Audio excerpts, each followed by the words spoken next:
Il a le regard de quelqu'un qui sait tout, mais ne dit presque rien. C'est ainsi qu'un téléspectateur décrivait Laurent Delahousse, cet homme au visage calme qui, chaque soir, semble maîtriser le chaos du monde. Mais derrière cette élégance maîtrisée, combien de silence, combien de glissements presque invisibles. Lorsqu'Alice Taglioni est entrée dans sa vie, tout a basculé. Ou peut-être tout a enfin révélé sa véritable nature. Était-ce une simple rencontre? Ou le début d'une fracture que personne n'avait anticipée? Il y a, chez Laurent Delahousse, une manière de raconter le monde qui impose le respect, une diction précise, un regard posé, presque immuable. Pourtant, cette image parfaitement contrôlée n'a pas toujours été aussi lisse qu'elle en donne l'impression. Avant les plateaux impeccables de France 2, avant les silences lourds qui ponctuent ses interviews, il y avait un homme en construction, façonné par les exigences d'un métier où l'erreur ne pardonne pas. Tout commence dans les années 1990, loin des projecteurs flamboyants. À RTL, il apprend la rigueur, la vitesse, la pression constante de l'actualité politique. Là, chaque mot compte. Là, chaque hésitation se paie. Puis viennent LCI, M6, des étapes qui ne sont pas seulement des promotions, mais des terrains d'épreuve. Il devient non seulement journaliste, mais aussi stratège de l'information, capable de décider ce qui mérite d'être dit et surtout, comment le dire. Mais déjà, certains décrivent un tempérament exigeant, parfois tranchant, un perfectionnisme qui frôle l'intransigeance.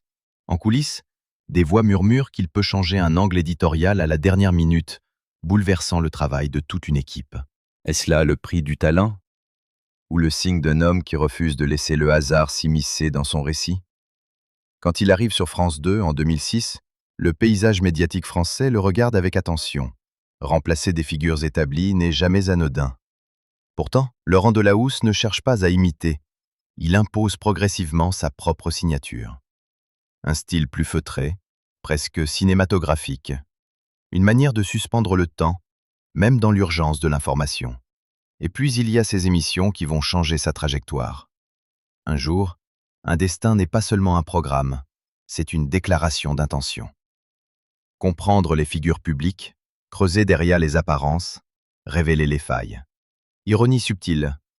En racontant les autres, ne dévoile-t-il pas aussi, sans le vouloir, une part de lui-même?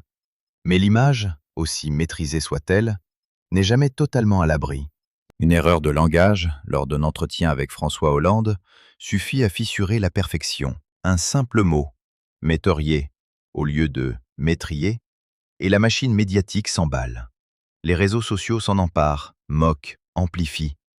Comment un journaliste de ce niveau peut-il trébucher ainsi, en direct, devant des millions de téléspectateurs?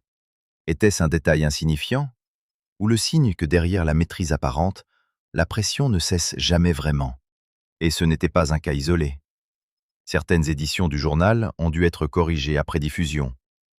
Des imprécisions, rares mais visibles, qui rappellent une vérité que le public oublie parfois. Même les figures les plus solides restent humaines. Mais dans son cas, chaque faux pas semble résonner plus fort. Peut-être parce que l'attente est plus grande. Peut-être parce que son image ne laisse aucune place à l'approximation. Alors qui est vraiment Laurent Delahousse? Un professionnel d'exception forgé par l'exigence? Ou un homme pris dans sa propre quête de perfection?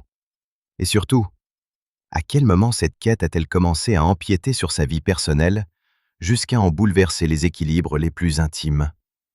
Il y a un moment dans la vie de Laurent Delahousse où la mécanique parfaitement huilée du professionnel commence à se heurter à quelque chose de plus imprévisible, l'intime.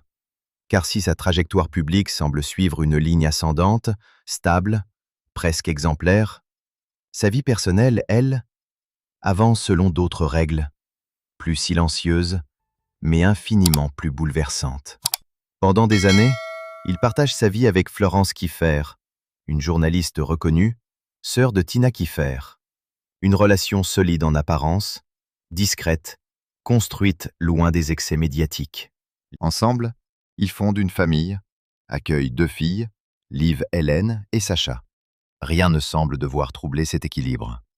Rien, du moins, en surface. Mais dans l'univers de Laurent Delahousse, où tout repose sur la maîtrise, que se passe-t-il lorsque surgit l'imprévu? Lorsque la vie, soudain, refuse d'obéir à la logique? L'année 2012 marque un tournant que peu avaient vu venir. Une interview, en apparence comme une autre, un échange professionnel, banal dans la routine d'un journaliste aguerri.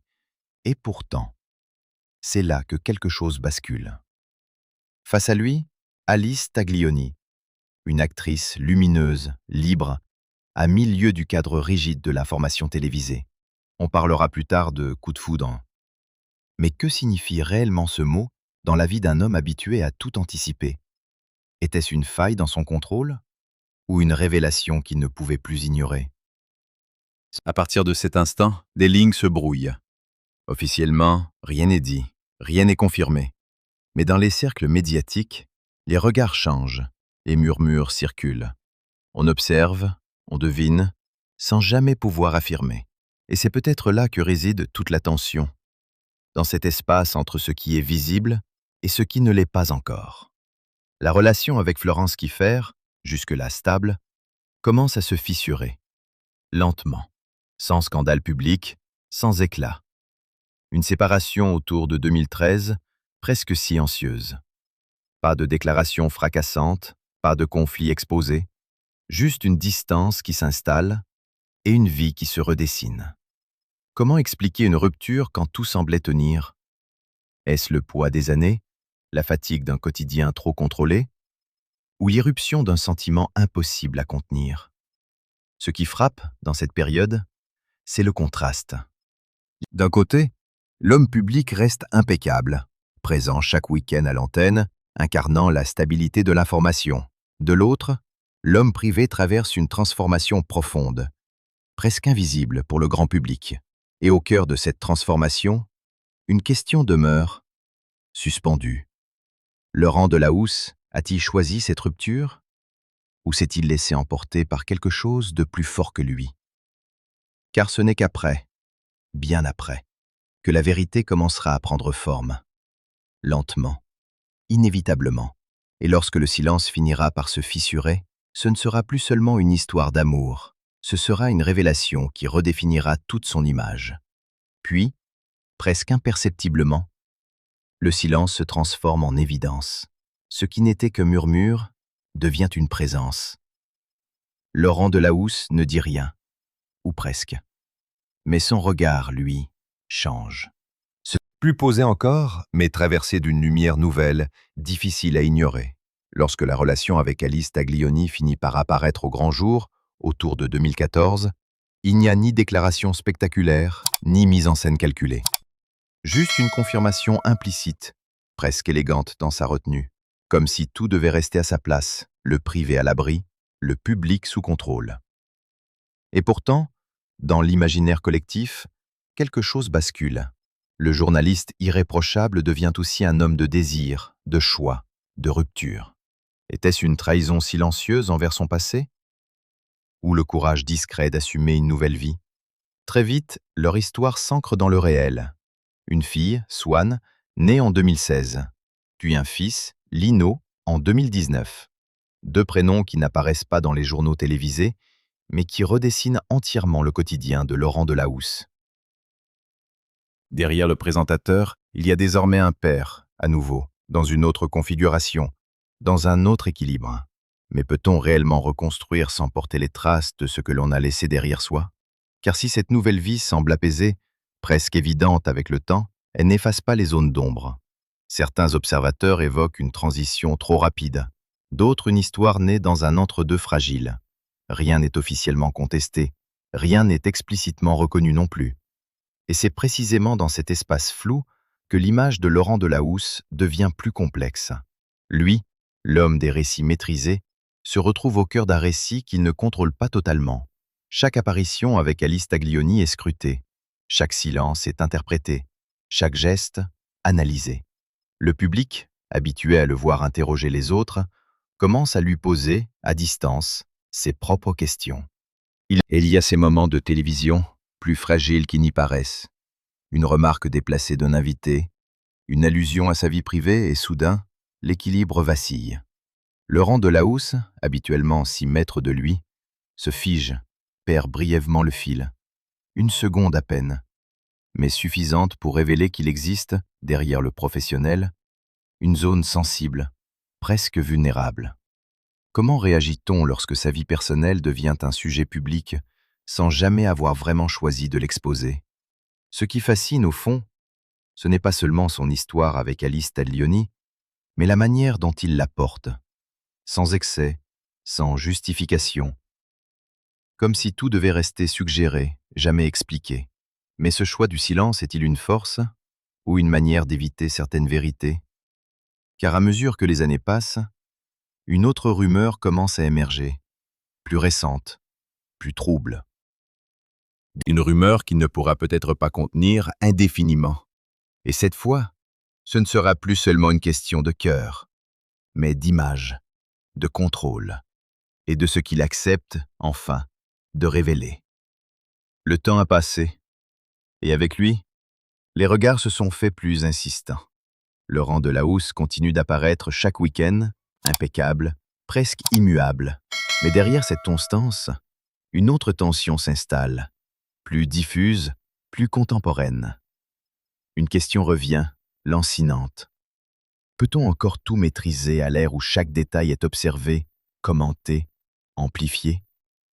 Car au fil des années, une nouvelle rumeur s'est imposée, plus discrète mais tenace. On parle d'un nouvel équilibre, d'un changement dans sa vie affective, comme si quelque chose, encore une fois, avait évolué sans être nommé. Rien d'officiel, rien de confirmé. Pourtant, dans les cercles médiatiques, les spéculations circulent. Laurent Delahousse, si habile à préserver sa sphère privée, semble cette fois entouré d'un silence plus lourd, presque stratégique. Pourquoi ce mutisme prolongé? Est-ce une volonté de protéger ce qui reste intime, ou la difficulté d'assumer une réalité plus complexe qu'elle n'y paraît? Dans le même temps, une autre facette de l'homme commence à émerger, moins visible, mais révélatrice. Il évoque, à demi-mot, certaines habitudes qu'il peine à abandonner, le tabac notamment, une dépendance qu'il reconnaît sans vraiment la justifier, comme un réflexe, un ancrage. Derrière l'image du présentateur maîtrisé, il y a aussi ces failles ordinaires, presque banales, qui contrastent avec la perfection attendue. Et puis, il y a les coulisses. Toujours les coulisses. Des témoignages anonymes, des confidences à voix basse. On part d'un style de travail exigeant, parfois jugé omnipotent. Des décisions prises à la dernière minute, des sujets modifiés sans concertation. Est-ce le signe d'un perfectionnisme extrême ou d'une difficulté à déléguer, à lâcher prise? Ce qui trouble, c'est le décalage. D'un côté, l'homme public incarne la mesure, l'écoute, la précision. De l'autre, certains décrivent une autorité plus tranchante, presque inflexible. Deux visages d'une même exigence ou deux réalités qui coexistent sans jamais se rencontrer? Dans cet équilibre fragile, Laurent Delahousse continue d'avancer, comme sur une ligne de crête. Chaque apparition est une performance, chaque silence, un choix. Mais jusqu'à quand ce contrôle peut-il tenir? Car le public, lui, ne se contente plus d'observer. Il interprète, il relie les indices, il cherche à comprendre ce qui se cache derrière cette façade si parfaitement construite. Et au fond, la question devient inévitable. Laurent Delahousse est-il encore maître de son récit? Ou est-il en train de le subir, lentement, sous le regard de tous? Car bientôt, il ne s'agira plus seulement de rumeurs ou de perceptions. Un moment précis, presque anodin en apparence, va venir cristalliser toutes ces tensions. Un instant où, en direct, le contrôle va vaciller et où tout ce qu'il s'efforce de contenir pourrait apparaître ne serait-ce qu'une seconde. Et cet instant arrive, comme toujours à la télévision, sans prévenir. Un plateau, des lumières, un direct parfaitement réglé, et pourtant, quelque chose dérape. Laurent Delahousse, habitué à tenir le fil, se retrouve soudain face à une situation qu'il ne peut pas entièrement contrôler. Un invité, trop à l'aise peut-être, laisse échapper une remarque sur sa vie privée. Une allusion à Alice Taglioni, glissée sur le ton de la plaisanterie. Rien de frontal, rien de grave en apparence, mais dans l'économie précise d'un journal télévisé, ce type de dérapage n'existe pas vraiment. Tout est censé être maîtrisé. Tout. Pendant une fraction de seconde, le masque se fissure, le regard se fige, la respiration se suspend, la réponse tarde. Laurent Delahousse ne perd pas totalement le contrôle. Il ne s'effondre pas, ne s'emporte pas, mais il vacille. Et ce vacillement, aussi bref soit-il, devient révélateur. Comment réagit-on lorsqu'on devient, en direct, le sujet que l'on est censé traiter avec distance? Ce moment, repris, commenté, analysé, circule rapidement. Non pas comme un scandale, mais comme une preuve. La preuve que derrière la maîtrise, il existe une zone sensible, une ligne qu'il préfère ne pas franchir, une frontière entre ce qu'il accepte de montrer et ce qu'il refuse de livrer. Et ce n'est pas la seule fois où la mécanique se grippe. Lors d'un entretien avec François Hollande, une simple erreur de conjugaison, metteriez au lieu de mettriez, suffit à déclencher une vague de réactions. Les réseaux sociaux s'emparent de l'instant, le répètent, le grossissent. Pour beaucoup, c'est une faute anodine. Pour lui, c'est autre chose. Car dans son univers, la précision n'est pas un détail, c'est une signature. Peut-on rester irréprochable en permanence lorsque chaque mot est scruté par des millions de regards? À cela s'ajoutent ces rares mais réelles corrections apportées à certaines éditions du journal. Des informations imprécises, rectifiées après coup. Rien de structurel, rien de profondément compromettant, mais suffisamment pour rappeler que même les figures les plus solides peuvent trébucher. Et pourtant, ce qui intrigue le plus, ce n'est pas l'erreur en elle-même, c'est la manière dont Laurent Delahousse la porte, sans justification excessive, sans mise en scène, comme s'il acceptait en silence que la perfection n'existe pas, tout en continuant à la poursuivre. Dans ce contraste, une autre question apparaît, plus intime, plus dérangeante peut-être. Cette quête de maîtrise, cette volonté de ne jamais céder, est-elle encore un choix? Ou est-elle devenue une nécessité, presque une protection? Car à force de contrôler chaque mot, chaque geste, chaque silence, que reste-t-il de spontané? Le public, lui, commence à percevoir ces fissures, non pas comme des faiblesses, mais comme des indices, des fragments d'une vérité plus complexe que l'image projetée. Et c'est précisément là que le récit bascule. Car après des années de retenue, après tant de silence soigneusement entretenu, Laurent Delahousse va, peu à peu, laisser apparaître une forme d'aveu, pas brutale, pas spectaculaire, mais suffisamment claire pour que, cette fois, le doute ne soit plus possible. Et cet aveu n'a rien de coup de théâtre. Pas de déclaration fracassante, pas de confession arrachée sous pression. Chez Laurent Delahousse, la vérité n'explose jamais. Elle affleure, lentement, presque malgré lui. Pendant longtemps, il avait laissé les autres parler. Les observateurs, les chroniqueurs, les réseaux, il écoutait sans répondre, corrigeait sans commenter, avançait sans se retourner. Mais à mesure que les années passent, une forme de relâchement s'installe. Non pas une faiblesse, mais une acceptation, comme si, à force de tout contenir, il devenait impossible de ne rien laisser filtrer. Alors, un jour, presque discrètement, il ne dément plus. Les rumeurs autour de sa vie sentimentale récente, celles qui évoquaient un nouvel élan, une évolution intime, ne sont plus balayées d'un silence ferme. Elles sont accueillies par un non-dit différent, un silence moins défensif, moins verrouillé. Et dans ce changement subtil, tout devient plus lisible. Laurent Delahousse n'annonce rien officiellement, mais il reconnaît, à demi-mot, que sa vie ne s'est jamais figée, qu'elle a continué à bouger, à se transformer loin des regards. Était-ce une manière de protéger ceux qu'il aime, ou une façon de retarder l'inévitable? Ce qui frappe, c'est la cohérence avec laquelle il reste fidèle à lui-même. Pas d'exposition soudaine, pas de mise en scène de l'intime, juste une ligne qui se déplace, légèrement, mais suffisamment pour que chacun comprenne. Dans le même mouvement, il évoque plus ouvertement certaines de ses contradictions. Le tabac, qu'il n'a jamais vraiment réussi à quitter, une habitude qu'il décrit sans fierté, presque comme une faiblesse assumée. Derrière l'image du journaliste maîtrisé, il y a cet homme qui lutte encore avec ses propres dépendances. Pourquoi parler de cela maintenant? Pourquoi laisser apparaître ces fragilités après tant d'années de contrôle? Peut-être parce que l'image parfaite ne suffit plus. Peut-être parce que le public ne cherche plus seulement l'excellence, mais aussi la vérité. Et dans cette vérité, il y a aussi son rapport au travail. Les critiques sur son style omnipotent ne sont jamais directement contestées, mais elles ne sont pas non plus ignorées. Laurent Delahousse semble, là encore, évoluer. Moins rigide, disent certains. Plus à l'écoute, affirment d'autres. Est-ce une transformation réelle ou simplement une perception qui change avec le temps? Ce qui est certain, c'est que l'homme d'aujourd'hui n'est plus tout à fait celui d'hier. Il reste cette figure élégante, ce visage familier du week-end, souvent classé parmi les hommes les plus séduisants de France. Mais derrière cette constance, quelque chose s'est déplacé. Une distance en moins, une vérité en plus. Et finalement, c'est peut-être cela, le véritable aveu. Non pas une phrase, non pas une confirmation officielle, mais une évolution visible, presque tangible. Comme si Laurent Delahousse acceptait, enfin, que son histoire ne puisse pas être entièrement contrôlée. Mais alors, une dernière question demeure.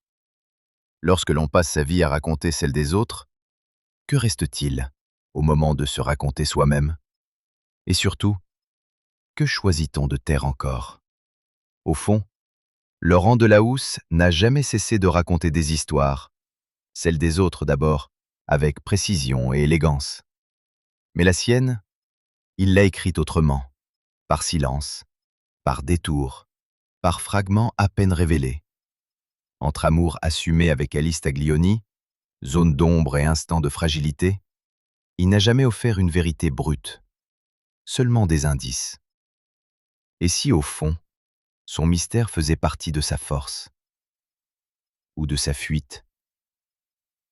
Car derrière l'homme public irréprochable, une question persiste, suspendue. Jusqu'où peut-on maîtriser sa propre histoire sans jamais vraiment la livrer?